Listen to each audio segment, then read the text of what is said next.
Good evening, and thank you for joining us. I'm Trey Gowdy, and it's Sunday night in America. It looks like we will get to see part of the affidavit used to justify the search of former President Trump's home in Florida.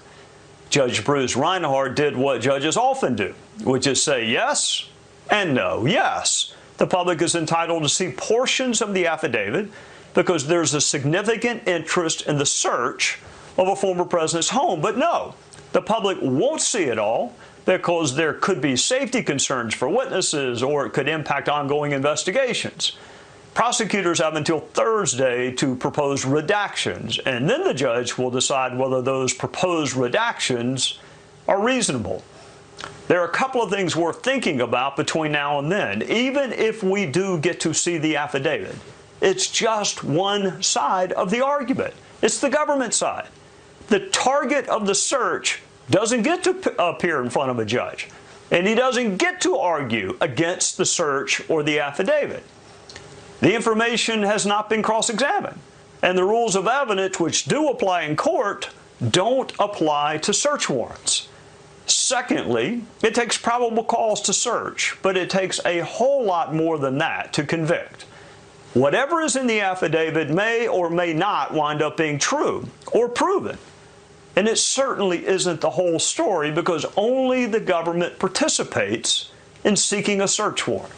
We don't know, and we won't know until both sides present their facts and test the evidence on the other side. Thirdly, and perhaps most importantly, we should ask ourselves why. Why do we want to read the affidavit? How will it help us arrive at the truth? Do we want all the facts, or are we content with just the facts that support what we already believe?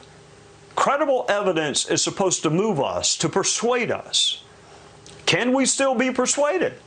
Are minds still open for facts? If you're an ardent supporter of the former president, is there anything in this affidavit or anywhere else which could lead you to believe that he didn't follow the rules or the law? If you don't like or support the former president, is he still entitled to a legal presumption of innocence? Are you still open to the possibility that no crime has been committed? Does the evidence still matter?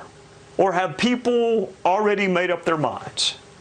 Despite what others may tell you, waiting and wanting to see the evidence is good. It's even better when the jury hasn't already made up its mind. Joining us now is Fox News contributor and George Washington University law professor Jonathan Turley. Okay, Professor, first of all, welcome. Thank you for being here. Do you think the judge, yes, sir, struck the right balance by saying, I'm inclined to release the affidavit, but only with redactions? Yes, I do. I think this was the correct order. You do have to give the Justice Department an opportunity to make their case against certain disclosures. The problem is that the Justice Department is something of a habitual offender when it comes to over-redactions. Many of us have been in cases with these types of battles with the Justice Department. They routinely redact material that can be disclosed. It's very clear to anyone who's dealt with affidavits and warrants that portions of the affidavit can be released. What I'm most interested in are those portions that deal with the timeline between the last June meeting, when boxes were gathered at Mar-a-Lago, and the raid. We really heard nothing about what occurred during that period, why a second subpoena wouldn't have sufficed. Was the Trump team told that there was this belief that additional documents were at the resort? Did they tell the government to go pound sand? We don't know any of that information, but the Trump team does. So why can't the Justice Department disclose much of that timeline information? All right. Not only are you a professor, you're also a seasoned litigator. So let me ask you something that's been vexing me. The department argued against disclosure and said that we're in the first inning of this investigation, that it's early on. If it's really just about the return of documents, whether it's classified or not classified, then we'd be in the last inning of it, right? Because you got the documents back. So how do you square, they got the stuff back, but they say we're in the infancy stages of this investigation? Well, a lot of this doesn't really track very well. We have been told that this was an effort to get material that should have been preserved under the Presidential Records Act. Then we were told that there was classified information, even nuclear weapons information, housed at the resort. And we've had these series of leaks attributed to the Justice Department as they're in court demanding absolute secrecy. So a lot of it doesn't quite fit. What is clear is that this is a unique situation. I have a column out in the Hill this weekend talking about 4 opportunities that Merrick Garland had to take modest but meaningful steps to assure millions of Americans that have doubts about the motive of this raid. He let each of those opportunities pass. He will now have a 5th opportunity this coming Thursday. He can reverse course. He can go to the Department of Justice and say, I know you don't like to do this. I know this is not common, but we need to protect the integrity of the Justice Department. And the point I'm making is that Merrick Garland was quite irate in his last press conference when he of the FBI. You have to earn it. And he's had 4 opportunities to do so in this controversy. He has a 5th coming up. And I'm hoping we'll see some real leadership in that sense. The affidavits are released. They're released after charges. They're released after convictions. They can be released before charges. This is a circumstance which may be completely unique and maybe will never be repeated. But this is a time when I think we need more disclosure, more transparency. Yeah, Professor, every criminal case is important because somebody's reputation, freedom is on the line. But frankly, the reputation and the perception of fairness from the Department of Justice is also on the line. I love having you on. Thank you for giving up a Sunday night and joining us, Professor. Thank you, Trey. Yes, sir. Coming up, it's been a year since we saw chaotic and deadly images of the U.S. leaving Afghanistan. What we left and what we lost is next on Sunday Night in America.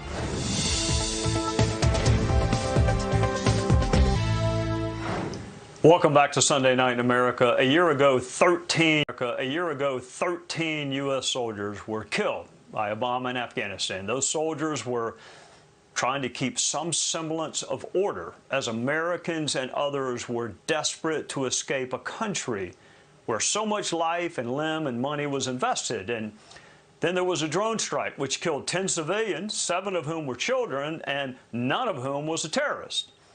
It was an awful chapter in American history, and therefore there is a tendency to want to move on. We don't want to dwell on images of desperate human beings falling from airplanes because they think hanging on to an airplane is safer than staying in Afghanistan. We don't want to think about rape victims being killed because they are victims, or door-to-door hunts for people who helped us when we asked them to help us. It's hard to look back. But great nations do look back to see whether they've honored their commitments and kept their word. And we have to look back to see what, if anything, has changed. Where is Afghanistan 1 year later? Joining us now is Fox News national security correspondent Jennifer Griffin. Jennifer, thank you for joining us. We hear stories out of Afghanistan about how life is, especially for women and children. What is the state of that country 1 year after the withdrawal? Well, Trey, I think it's pretty horrifying. The statistics themselves speak for themselves. About half of the country is facing starvation. That's according to the UN World Food Program. Women above the age of 6th grade aren't allowed to go to school. Women aren't allowed to leave the house without being fully covered from head to toe other than their eyes. They can't go out after dark or unescorted except by male relatives. The situation, when you look at those images from a year ago, I think what's so stunning, there was a Gallup poll, and one of the most damaging parts of the withdrawal last year is that the trust and faith in the U.S. military dropped by a full 10%, according to that Gallup poll. President Biden's approval ratings have not recovered since last summer. They were in a free fall after his decision to withdraw. But the state of the situation, the American embassy, one of the largest and most expensive in in the world sits empty right now. On August 15th, the Taliban paraded vehicles through the street that they had taken over from the Afghan military. These were all donated by the U.S. government. Billions of dollars of equipment that was left behind. They had a celebratory parade in which the Taliban paraded in front of the American embassy and said, "Death to Americans." Where have we heard that before? There are many mosque bombings. There's an internal fight with ISIS-K on the rise. I could go on, but it is a very, very sad state of affairs in Afghanistan a year after the U.S. pulled out. All right. I referenced a drone strike in my opening that killed innocent civilians. I think, in fairness, I should also point out there was a drone strike that took out a terrorist. But that leads to a larger question, which is, can we count on this so-called over-the-horizon policy in the long term? Well, I think what's interesting, Trey, you're referring to the drone strike that took out al-Qaeda leader Ayman al-Zawahiri. He was bin Laden's right hand. He was responsible for 9/11, a very, very successful intelligence operation and drone strike that led to his death. What was shocking about him living in Kabul just a year after the U.S. pulled out, living in a very fancy neighborhood under watch of the Taliban leadership, who had promised when they signed the Doha Agreement to not invite al-Qaeda back into the country. Clearly, they broke that part of the agreement. But what's interesting to me is that al-Qaeda is less the story than ISIS-K. ISIS-K has carried out 30 major attacks in the last year alone, 224 total inside Afghanistan. They now have a presence in all of the provinces in Afghanistan. Right after the U.S. pulled out and left Bagram, ISIS in Syria sent about $500,000 to ISIS there. They've set up an international media arm to recruit recruits to Afghanistan, foreign recruits, jihadists. Very, very worrisome development in terms of the rise of ISIS-K. And then another thing that we should be paying attention to, Trey, is the House Republicans on the House Foreign Affairs Committee, led by Chairman Mike McCall. They came up with a very thorough 100-page document, a look back on what went wrong in terms of the Afghan pullout. And one of the things that was most interesting to me is that a lot of the fighters left and moved down into Iran. So the nexus between Iran, Afghanistan, the flow of not only fighters, weapons, but also drugs through Iran into Europe, that's something we should be paying attention to.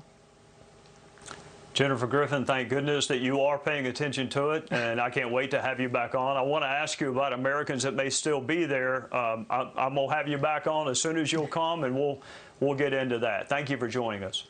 Thanks, Trey. Yes, ma'am. It's one thing to watch this withdrawal unfold on television. It's quite another to live through it and know firsthand how this withdrawal impacted thousands of translators who answered our plea for help. Joining us now is an Afghanistan interpreter and author of Promises Betrayed, Jamil Hassan. Thank you for being here. Thank you for what you did to help our country. Tell us, what, if anything, you were promised? What did you think would happen for helping our country, and were those promises kept? Thanks for having me on the show. Most of those promises were broken by President Biden's decision to withdraw all forces from Afghanistan. I did not think myself being here, being interviewed on Fox News. I was hopeful for my future in my own country, serving my own people. But unfortunately, because of the decision made by President Biden, here I am with hundreds of thousands of my fellow citizens leaving their country, starting life from scratch here and across the world, and tens of thousands of them still at refugee camps in Pakistan, in the UAE, in Qatar, and even in Ukraine. Their lives are destroyed, their hopes are destroyed, our country is destroyed, and everything that we have achieved in the past 20 years because of the presence of the international community, they're all gone. Speaking of what happened, I want you to listen to another interpreter and what happened to him and his family, and then get you to react on the other side. I was praying all the way there, you know, like, God, just make me strong, you know, to go through all these things. When I heard like the Taliban took over Afghanistan, like, I was emotionally, like inside I was crying. What I can do to get my family out of Afghanistan. Tell us about your journey to get here, and also have you been given an explanation for why 20 years of American investment and you risking yourself, and we turn the country back over to the Taliban? There is no explanation to this. This is just a crystal clear mistake. This decision shouldn't have been made in the first place. Referring to my former colleague, I have a more terrible feeling than him. When I was on a C-17 as it lifted off Kabul airport, I had this deep sorrow in my heart.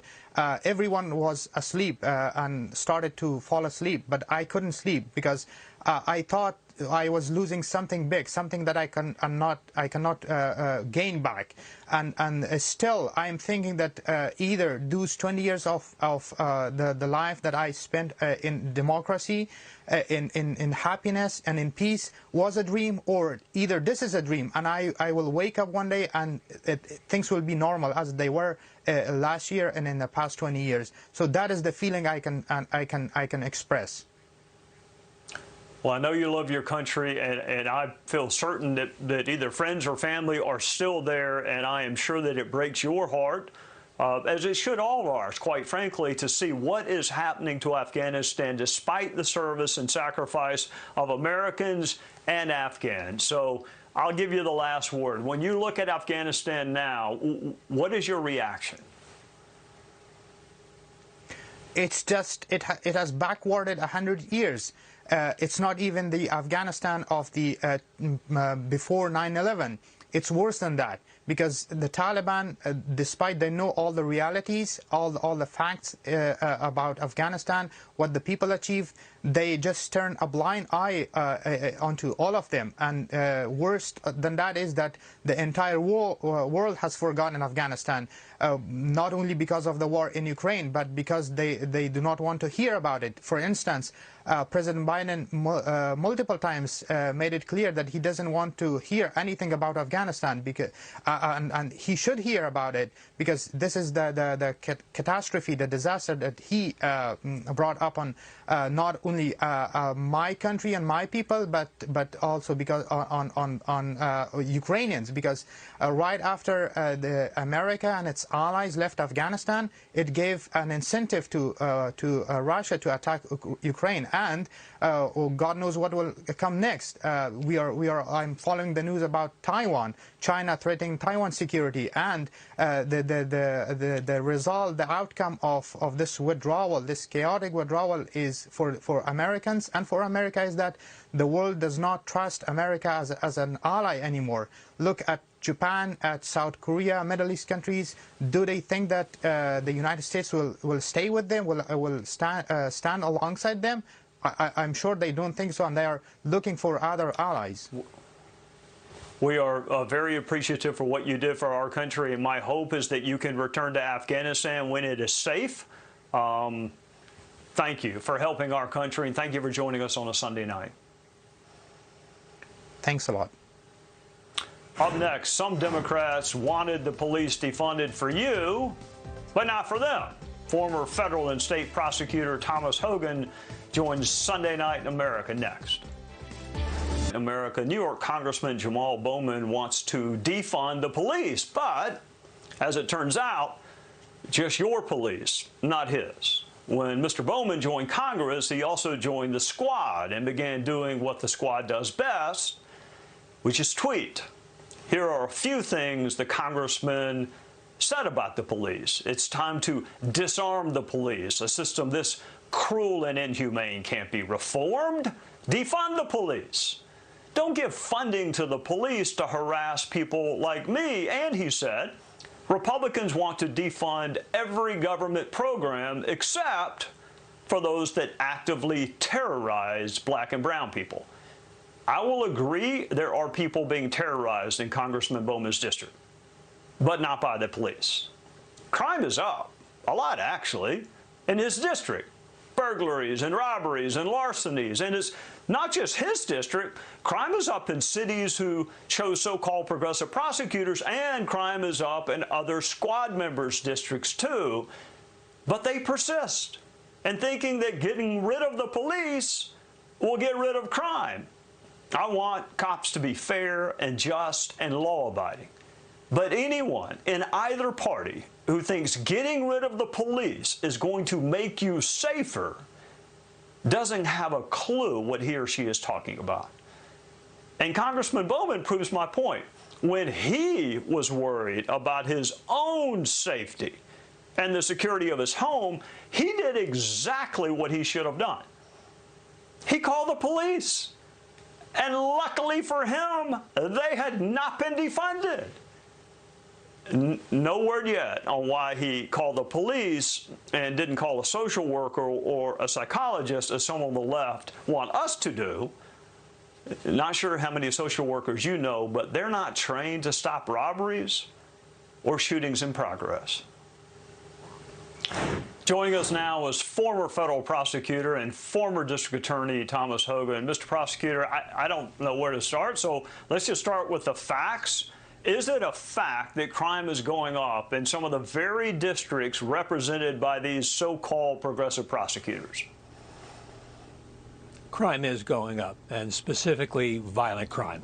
You are looking at murders taking off, and you don't get much more violent than that. So you are seeing a combination of this demonization of the police and progressive prosecutors, which those two things working together are having a terrible impact on the most vulnerable people in these cities, the poorest people, the people who need the police and who need strong prosecutors the most. All right, you're a lawyer. I used to be one. I do try to understand the other side's argument. I really do. I think it makes us better advocates when we understand the other side of the argument. But here, I'm having a hard time. What is the argument for not enforcing the law, making us safer? I just don't get it. Well, you know, after 25 years of crime declining, what we really saw was academia, law professors, criminologists telling everybody, you don't have to enforce the law. Crime will keep going down no matter what. And what prosecutors and police knew was that wasn't true. That the only way to control crime is to stay after violent criminals. It's to keep prosecuting violent criminals, to incapacitate the worst of the worst. And if you don't do that, crime will come back up.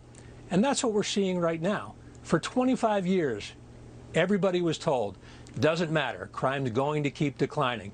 Well, guess what? We took our foot off the gas in every way possible, and now crime is coming back up. That combination of the police being sidelined and prosecutors sidelining themselves is an incendiary combination. I mean, Trey, let's talk about something that the public doesn't want to hear. The police are outnumbered. They always are. If we're talking about even a big police department like New York City, 36,000 cops. Everyone thinks, wow, that's a lot of police. They can really control things in New York. But there are 8.8 million people in New York. Let's be conservative about it and say 8.5 of them are good law-abiding citizens. That still leaves you with 300,000 criminals. So it's the 36,000 members of the New York City Police Department against 300,000 criminals. They need to be able to do their job in order to protect the 8.5 million law-abiding citizens from those 300,000 criminals. All right, Mr. District Attorney, I want to talk about something else that people tell us not to talk about, and that's race. The victims are black. So I hear a lot about systemic racism, and that's why the progressive prosecutors are doing what they're doing. But at least in my violent crime cases, many of the victims are black. So does race matter for the victim or just for the perpetrator? If you're a prosecutor, race doesn't matter at all for whom you prosecute. I always said, I don't care if they're white, black, brown, or purple with pink polka dots. They're going to be prosecuted if they break the law. But for the victims, we need to pay attention to the fact, and I was just reading the recent research on this, 85% of the violent crime victims in our big cities are from poor communities of color. All right? It could not be clearer that this pulling back by progressive prosecutors is endangering the exact people who they say that they are protecting. Instead, they are leaving the most vulnerable people to be attacked by these criminals. Yeah, crime is a tax on people who can least afford to pay it. Thank you, Mr. District Attorney, for your service in the courtroom. Thank you for joining us on a Sunday night. Look forward to having you back. Keep doing the research, because I like facts, and I think our viewers are entitled to know it. So thank you for that, too. Mr. District Attorney, always a pleasure. Yes, sir. Up next, famous names are coming and going. Another week of primaries is behind us, and now the nation turns toward the midterms. Karl Rove joins us to sort it all out next on Sunday Night in America. And Wyoming saw interesting races with high-profile candidates like Sarah Palin and Liz Cheney and Lisa Murkowski. In 2020, Liz Cheney won her GOP primary with almost 75% of the vote. What a difference 2 years makes. This week, she lost that same primary by almost 40 points. That battle is over, but the D.C. media is speculating that Ms. Cheney may run for president in 2024. Meanwhile, in Alaska, former governor and vice presidential candidate Sarah Palin advanced to the general election. So, too, did Senator Lisa Murkowski, who will face off against Kelly Tshibaka, who has been endorsed by President Trump.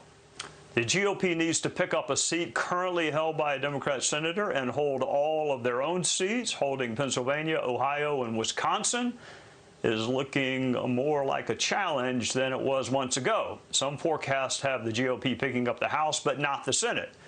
The elections are more than 2 months away. We aren't even to Labor Day yet, but that has not stopped Republicans from blaming Republicans for lackluster performances and questioning candidate quality in some of the races. It would not be a day that ends in Y if Republicans were not fighting amongst themselves.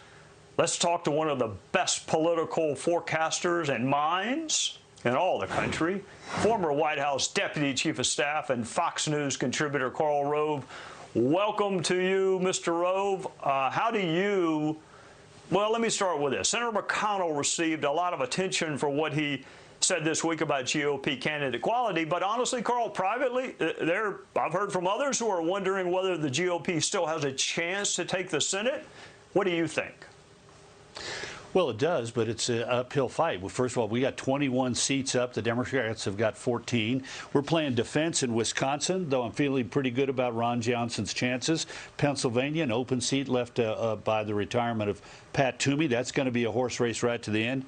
North Carolina, where Ted Budd is running for the open seat being vacated by Richard Burr. That race is looking better and better. Florida, where Marco Rubio is not going to take his opponent for granted at all. And then Ohio, where we've had a candidate who won with about less than a third of the vote in a 5 or 6 person primary and hasn't been able to raise money. But McConnell, despite the fact that the candidate in question, J.D. Vance, attacked McConnell relentlessly during the primary, Senator McConnell is riding to his rescue, having just reserved $25 million in advertising time. But the Republicans, you're right, they've got to hold these, because if they hold these and pick up one, they control the Senate. If they lose any of these, they now have to pick up 2. And candidate quality does matter. We now know that there are three races, Nevada, Georgia, and Arizona, which everybody thinks are in play.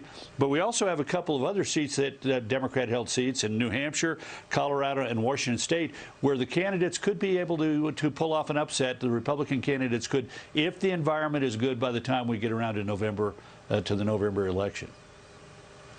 All right, Karl, the word genius has been used in connection with you, that you're a political genius. That word has never been used in connection with me or in that or any other setting. But this is the way I look at it. Most Americans think the country's on the wrong track. Prices are still high. Crime is high. The border is still an issue. So with all those tailwinds, why is it even close with Republicans? All they got to do is pick up one net seat. Why is it even close? Well, first of all, we had some really good candidates who decided not to run, in a large part because they were opposed by President Trump. If Governor Ducey of Arizona was running, we would be in great shape in Arizona. Same in New Hampshire with Governor Chris Sununu. The second issue is we've got candidates who are novices at running for office. Now, look, you know, you don't need to be an expert in order to run for office, but if you're running for a statewide office, it helps to have done something in the past that allows you to understand what a campaign is all about. Third, we face an environment in which, you're right, inflation, the border, crime, the fact that 3 out of every 4 Americans thinks the country's going in the wrong direction, and President Biden's approval ratings are the worst of any post-World War II president at this point in time. Those are all working for us. But what have we spent the last 2 weeks talking about? We've spent the last 2 weeks talking about how President Trump took 25 boxes of material, including a number of at least 11 packets of classified material from the White House in violation of the Presidential Records Act of 1978 that says those don't belong to him. And we've spent the last 2 weeks talking about that rather than the issues that hurt the Democrats. So, you know, there's plenty of time to reverse that, but we better get back to talking about things like inflation, out of control spending, crime in our cities, a border that's open along the southern part of the United States, strong national defense, values, conservative values. All these things are important, and we ought to be talking about them instead of what we've been talking about the last 2 weeks. All right, Carl, you put your finger on something. I mean, the D.C. media is obsessed with President Trump. I mean, he's not the president anymore, and he still dominates the news. So if you're a candidate, particularly a first-time candidate, because we have a number of those, how do you have the discipline to not take the shiny object, which are all the questions you're being asked, and talk about what you just laid out, which is the country most people think ain't doing so well? Right. Well, that's why you need to have a positive, optimistic vision that says, you know what, we've got challenges, and here's what I intend to do about them. And we're having some candidates who are doing that with success. Adam Laxalt in Nevada came to the Texas border. Senator John Cornyn hosted him and arranged for him to visit with a lot of people, including a lot of Democratic local elected officials along the border who told him what was going on along the border. And he went back to Nevada and laid out a plan to help strengthen the southern border. He's about ready to do the same thing on a couple of other issues. So if a candidate gets out there and lays out what their vision is and says, you and I both agree, you, Mr. and Mrs. Ordinary Citizen, and I agree, the country's going in the wrong direction and we need to turn it around, and here's what I want to do to fight inflation, to get the government under control, to get the border secured, to crack down on crime, to make certain that the values that made America great are respected and strengthened. That's the kind of winning message. But you got to go out there every single day with a plan to lay it out and then execute that plan.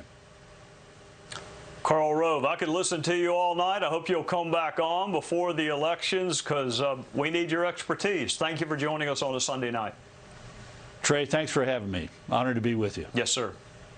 Coming up, if you want to start the week with some good news, if you think hard work can pay off, then I want you to stick around. You will love what's coming up next on Sunday Night in America. But one thing you will not continue to do is pay for your education. Night in America, sports can be a respite from the challenges of life. Sports can be unifying and entertaining and uplifting. And every now and again, sports can teach us life lessons, reminding us that good things can happen to good people and sometimes the good guy wins. I can think of few things more challenging than being a walk-on football player at a major school. The practices are just as hard. The sun is just as hot. Balancing practice and school with the rest of life is just as challenging. The coaches yell just as loud, but you're not on scholarship. You're paying for your education, paying for the privilege of running wind sprints, paying for the joy of working out at 6 o'clock in the morning. You and your parents are paying for the right to get hit and tackled by guys who are on scholarship. And then at the end of the day, when it's just you alone with your thoughts, perhaps the doubt seeps in. Is all of this worth it? Should I have gone to a smaller school? Should I give up my dream of playing major college football. Our next guest doesn't treat walk-ons differently from the stars. Shane Beamer treats everyone in his program with respect and love and loyalty. But don't take my word for it. As you watch this short video, take note of the reactions, especially the teammates. Imagine you're the parents on the other end of the phone when your child calls. Yes, the money is important, but money cannot buy respect. I see a young man who realizes he is respected by his coaches and his teammates, and that leads to self-respect. And that's a good thing. Just continue to work and get better and improve on that 1%, because that's what Peyton Mangrum continues to do. He continues to work. But one thing you will not continue to do is pay for your education. So we had our team meeting today, and Coach Beamer put me on scholarship today. I swear to God. University of South Carolina head football coach Shane Beamer joins us now. Coach, look, I know you love all your players equally because you are a wonderful human being, but that had to be fun, giving a walk-on football player a scholarship. No, that's what it's all about, and that was a special day. And you're exactly right, Trey. The response of his teammates and how they reacted was awesome, and that's what it's all about. You hear all the bad things about college athletics too often nowadays. There's so many good things still, and that's a great example of one right there. You know, Coach, I think it's because my wife makes me watch Hallmark Channel movies, but I've gotten more emotional the older I've gotten in life. And I think you put your finger on it. It was his teammates that was even more emotional. I mean, they were happier than he was, it looked like.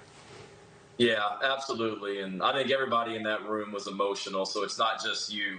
But that's what it's all about. It's about your teammates. And Peyton Mangrum, who we awarded the scholarship to, he has the respect of his teammates. And I can remember last year we put a young man on scholarship, Trey Atkins. And I talked to Peyton about it, that, look, you continue to do right. I want to reward you going forward as well. And he told me, he's like, Coach, Trey was so deserving of a scholarship. You don't even have to explain that to me. I'm so happy for him. So it's great to see everything come full circle, and now Peyton be rewarded with a scholarship also. You know, Coach, I have to keep in mind that everyone in the world is not obsessed with college football like I am, so they may not know that there's a limit on the number of scholarships you can have. I mean, Shane Beamer would put everyone on scholarship, but I don't think that's an option under the current rules, right? No, you're exactly right. We every Power 5 college football program, we only have 85 scholarships, and we have 120 young men on our team. Some schools have more, some schools may have a little bit less, but we have 120, but only 85 of those guys are on scholarships. So obviously we've got a large number of our players that are paying their way to do all the things that you talked about in the opening there. You would know better than I, but I think Peyton is a special teams performer, and I think starts on some of your special teams unit. And he's what, a wide receiver in your wide receiver room? Is that right? What about him stood out to you? Just that there's so much he can do. He's a hard worker. He's so dependable. He does everything all right off the field. He's a great student as well here at South Carolina.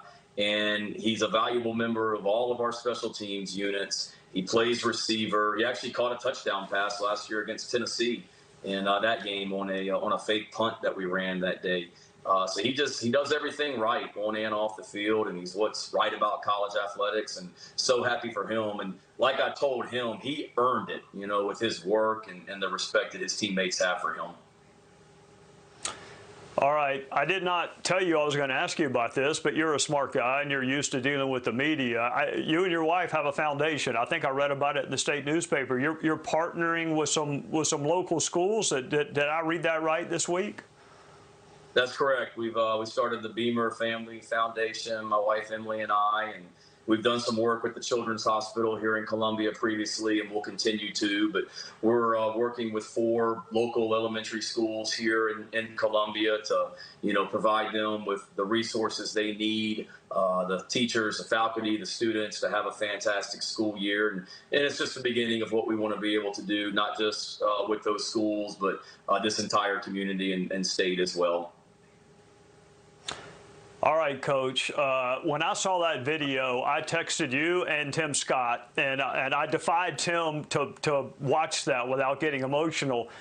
You were so kind in agreeing to let Senator Scott and I script out the first offensive series in a couple of weeks against Georgia State. So I want to thank you for that. I want to tell you I've been working on the plays that I'm going to call, and that was so generous of you to agree to let Senator Scott and I call the whole first offensive series. Thank you for that. Well, we're going to need to talk about that, but I'm also going to have to ask you and Senator Scott to come to Columbia and work the hours that we work as coaches over the next 2 weeks as well to help us prepare for that also. No, we ain't doing that, but I'll see you soon. Thank you for joining us. Thank you for spending part of your Sunday night with us. Good night from South Carolina.